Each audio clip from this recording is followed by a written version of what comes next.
All right, this is from Kevin O'Leary. Used to be with Shark Tank. Maybe he still is. I don't know. Uh, but it's a businessman's perspective of Trump. Lot different than the media. Here goes. And I'll give it to you here. Great politicians, great leaders, great CEOs are phenomenal entertainers. Going back to the days of Alexander the Great, Napoleon, Bismarck, they And then he goes through this. It's interesting. He goes through policy. I'm going to cut this off a little bit. he smoked the competition by eating 101% of the airtime in the last election. Remember, Trump says he's got phenomenal coverage. You know, Hillary was boring as hell, and more than boring, she's just not an entertainer. She is a methodical plotter, and I don't even know if half her brain's there, but her health's not that great. She definitely didn't have any personality as far as I'm concerned. So he smoked the competition in that area. Unfortunate for Hillary, she was boring on television. And like Obama was, it was a different time. She didn't see that it was time to be entertaining. The best ever coverage she got was the debates with Trump, where it was so mesmerizing, I actually watched that instead of football. Debates with Trump. Well, she wasn't mesmerizing. Trump was. She sure the hell wasn't. I remember sitting with a bunch of guys golfing, and we turned that on instead of a football game, and I said, wow. He's Alexander the Great. What? My take on Trump and his cabinet is I don't watch the Now they edit that. And listen to him. He says he doesn't watch the circus, but he pays attention to policy. Listen to this. circus or the freak show, whatever you want to call it. I look at the policy. I'm a policy wonk. And I have this unique index I should share with you. I have interests in almost, no, it is over 50. It's over 50 private companies now, all in practically every state. 50 private companies. Boy, he's learned to do something right. Wow. Very few states we don't have interest in now. I get the monthly cash flows of every one of these businesses because most of my deal structures are royalties, as you know, or venture debt or preference shares or converts. And I have lots of Okay, companies. so he's heavily into real estate. Wow.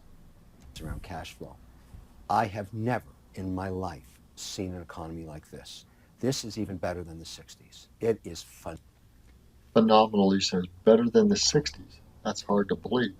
But this shows you the power of good business policy, at least in his area of real estate. Now, there are other areas, don't get me wrong.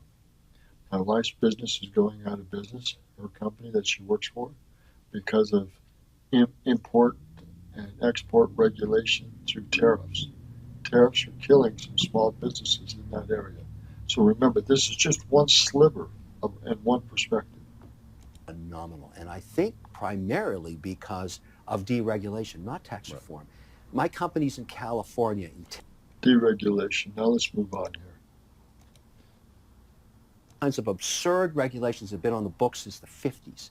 Well, Trump swept all that garbage away. How did he do that? Where does that come He basically, anything that has a federal mandate, see. he just ripped it up. And some of these regulations were federally mandated, and others were stripped away by states watching businesses leave and saying, wait a minute, if they're deregulating that for Texas federally, I'm going to do that on a state basis. All of a sudden, I can open up stores all across California where I never could, just like that. And so this has been a really interesting time over the last 36 months, and I see no slowdown. I just saw last month's numbers. Wow. I mean, I'm just... So now you're making me think it's the fall of 1929. I don't know. It's like no, things can only keep going up. I'm very optimistic about the domestic economy. We could have trade war issues with the S&P 500 because 46% of their sales are international. But I'll tell you this about Trump. Here's my assumption. The chance he doesn't get a second term, in my view, is zero. And I'll tell you why. I don't recall in modern times when going into a second term at full employment, the incumbent of any party has ever lost their mandate, ever. How important to you, and I want to come to Canada in a second, but as in a leader like Trump, and entertaining, et cetera, but then the rhetoric is not just bilious. I mean, it's racist. It's extremely divisive. And of course, people on the other side are giving him the same. Does that kind of stuff trouble you at all, or is that just a kind of epiphenomenon? It doesn't matter. I met Trump because we both worked for Mark Burnett. He was on The Apprentice. We were just starting Shark Tank. We used to meet up when we were selling the forwards in New York. It's an advertising for the networks. In many ways, his style is, for 50% of the population, his style is difficult. I don't believe he's a racist man. I don't believe that at all. I don't think he's a sexist man. I don't believe that at all, even though it's interpreted. I think he's a family man, but people don't get that. Well, he's had several families, He so has. he He's obviously been married likes multiple them. times. He's a, and that's not going to change. Is my point. This won't get better for people that don't like him.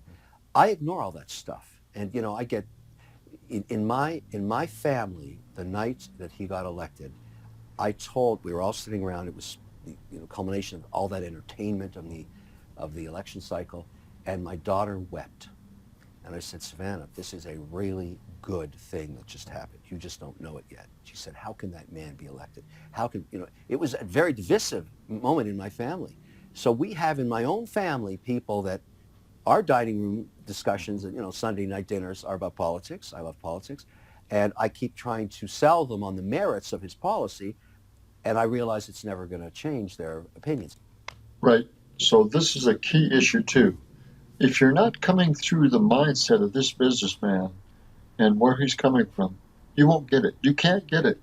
You can't go there from here. Here's Roger Martin from Village, Montana. You can watch this whole thing. It's about 8 minutes long. I'll give you the source of it. Well done. I think he hit it on the head. I think he's going to hit it out of the ballpark like he said. In the 2020 election, I think it's going to even be bigger than 2016. Mark my words. That's what I'll bet you. I'll bet you a $5 bill. A $10 bill. Oh, hell, let's go $20. I can't throw away you at $20 bills. But just a friendly bet of $20, I'll bet you that he wins bigger in 2020 than he did in 2016. You wait and see. I think this next year is going to show things that people never even considered. Never even considered. This is Roger Martin from Village, Montana. Good day. Trump is the man. You're going to see great things come and happen this year, and great things continue to happen for the next 4 to 6 years. I don't know who's going to replace Trump after the 4 years is up, but I hope someone comes up that has even a tenth of the business and political savvy that Trump does. No one, can I say that again? No one has had the business, political savvy, and the showmanship that Trump has had in my lifetime. No politician. Too many of them are lying, sneaky, cheating SOBs, excuse my language. Trump has his own set of problems, but it's not in that area. He's got a mouth that he needs to control more, but again, that's Trump. But you look at what he's done economically, you look at what he's done in federal regulation, you look what he's done in trading, you look what he's done in cleaning up this government. He is going to leave a legacy that I don't believe it will ever be beat in our lifetime in the next 100 years. I could be wrong. But you're going to have a change in people, a change in leadership to find someone to do better than Trump after he's gone in the next 4 years. I don't know who will replace him. Hopefully some great leader will. But Trump is going to win in a landslide bigger than 2016. Mark my words. It's Roger Martin, Village, Montana. Good day.